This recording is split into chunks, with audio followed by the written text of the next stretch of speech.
Hey guys, I hope you're ready for a new adventure. Today, we're reading Jungle Book. I can't wait to see what we get into. Don't forget, subscribe to this channel, like this video, and share it with your friends. It was a quiet day deep in the Indian jungle. Bagheera the panther was walking along the river. Suddenly, the silence was broken by a strange sound. Bagheera went to see what was making the noise. It was a man cub. He found the baby boy in a basket which lay in a half-sunken boat. Bagheera felt sorry for the baby. Carefully, he carried the basket ashore. The man cub will never survive without a mother, Bagheera said to himself. What should I do with you, little fellow? He asked the smiling baby. Bagheera remembered that a wolf family lived nearby. Perhaps they would adopt the man cub. Bagheera brought the basket to the wolves' den. When the mother wolf and her cubs found the laughing baby, they smiled. Rama, the father wolf, was not so pleased at first, but soon he too was smiling at the man cub. The wolves named the man cub Mowgli. For 10 years he lived happily in the jungle. Mowgli learned many things from the wolves. He learned how to run like a wolf. He learned how to scratch himself like a wolf. He even learned how to play dead like a wolf just for fun. But one day there was some bad news in the jungle. Shere Khan the tiger had returned. The fearsome tiger hated all humans because a hunter had once shot at him. Mowgli was now in danger. So late that night the wolf pack gathered with Bagheera on Council Rock. Even the strength of the pack is no match for Shere Khan, declared Akela, the pack leader. The man cub must leave at once. What? He's like my own cub, protested Rama. Where will he go? Then Bagheera spoke up.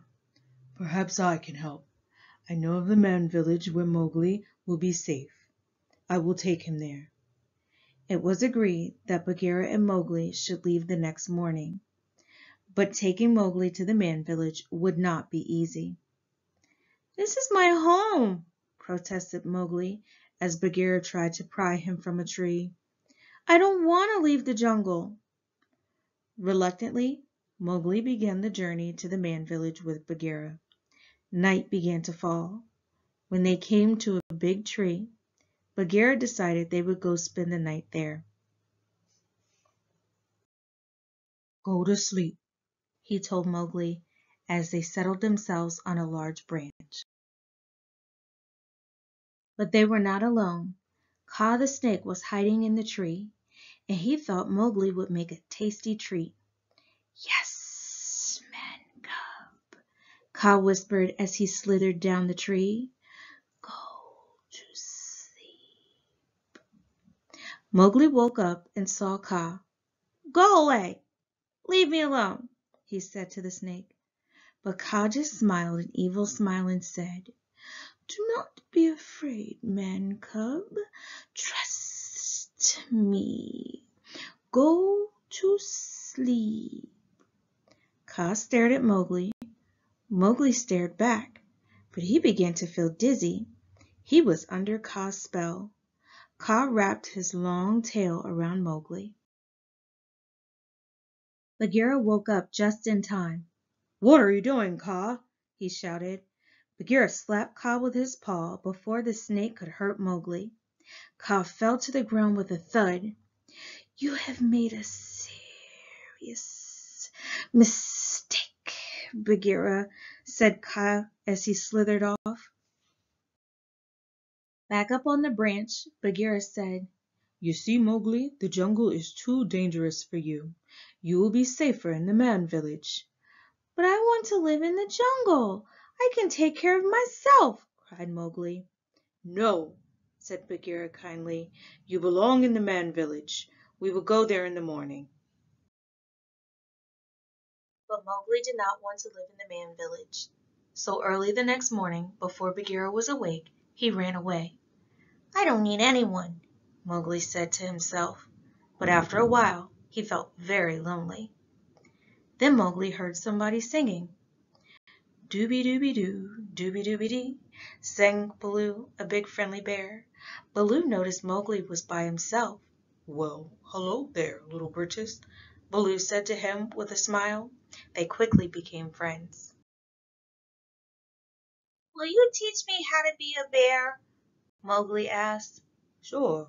Baloo answered. So Baloo taught Mowgli how to dance like a bear, and how to growl like a bear, and even how to fight like a bear. I want to stay in the jungle with you, Baloo, said Mowgli. Later Baloo and Mowgli went for a swim. I'll teach you all about the bare necessities of life, Mowgli, said Baloo, as they floated down the river. I like being a bear, Mowgli replied happily. Neither of them noticed that several monkeys were watching them. The monkeys wanted to bring Mowgli to their leader, King Louie. Before Baloo could stop them, the monkeys grabbed Mowgli. Help me, Baloo!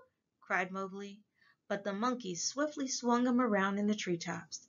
Soon they were far from the river. When the monkeys reached their home, they brought Mowgli to King Louie. So you're the man cub, said King Louie. Crazy. I'm not crazy. You are, said Mowgli. Have some bananas, said King Louie, shoving two into Mowgli's mouth. I'll tell you what, he continued. I can fix it so that you can stay in the jungle. Have we got a deal? Yes, sir, said Mowgli. The monkeys decided to celebrate. Everybody started dancing. Meanwhile, Baloo found the ancient ruins where the monkeys lived. In order to rescue Mowgli, he disguised himself as a big monkey and danced right into the party. Baloo made a very good monkey. Baloo's plan worked. While the monkeys sang and danced, he carried Mowgli out of the ruins. Thanks for rescuing me, said Mowgli. I didn't want to be a monkey. I'd rather be a bear like you. But you're not a bear, Mowgli, said Baloo sadly. The jungle is too dangerous for you. You belong in the man village. You are just like Bagheera, shouted Mowgli. I don't want to go to the man village. I can take care of myself. So Mowgli ran away from Baloo too. He didn't even notice a storm was approaching. Mowgli ran through the jungle. Suddenly, he ran right into Shere Khan. The tiger had been waiting for this moment. The man cub was alone in the jungle at last. Do you know who I am, man cub? Asked Shere Khan, showing the boy his sharp claws. Yes, but I'm not afraid of you, said Mowgli. You must be afraid of me. Everyone is afraid of me, said Shere Khan smugly. Well, you don't scare me, said Mowgli. Ah, you have spirit for one so small, said the tiger. You deserve a sporting chance. I will close my eyes and count to 10. It makes the chase more interesting. Shere Khan began to count. 1, 2, 3. But Mowgli did not run away. Instead, he reached for a stick. Suddenly, there was a loud clap of thunder. The storm had arrived. Just as Shere Khan was about to attack Mowgli, a bolt of lightning flashed in the sky. The lightning hit a nearby tree, starting a fire. Shere Khan let out a great roar. He was afraid of fire. Mowgli saw that Shere Khan was afraid. He picked up a burning branch and chased the tiger away. Soon the rain from the storm put out the fire. Just then Bagheera and Baloo arrived together. They both had been searching for Mowgli, and had heard Shere Khan's roar. They were happy to see Mowgli was not hurt. We're glad you're safe, little britches, said Baloo, as Mowgli ran up to the big bear and gave him a happy hug. Baloo and I were very worried, added Bagheera. Mowgli hugged Bagheera too, and told him about his encounter with Shere Khan. By the time he finished, the day was ending. So the three friends found a safe place to rest. Soon they were all fast asleep. The following morning they all went to the river near the man village. When they arrived, they heard someone singing. They crept closer. A young girl was fetching some water from the river. "What's that?" asked Mowgli. That is a girl cub. Bagheera told him. Mowgli had never seen a girl cub.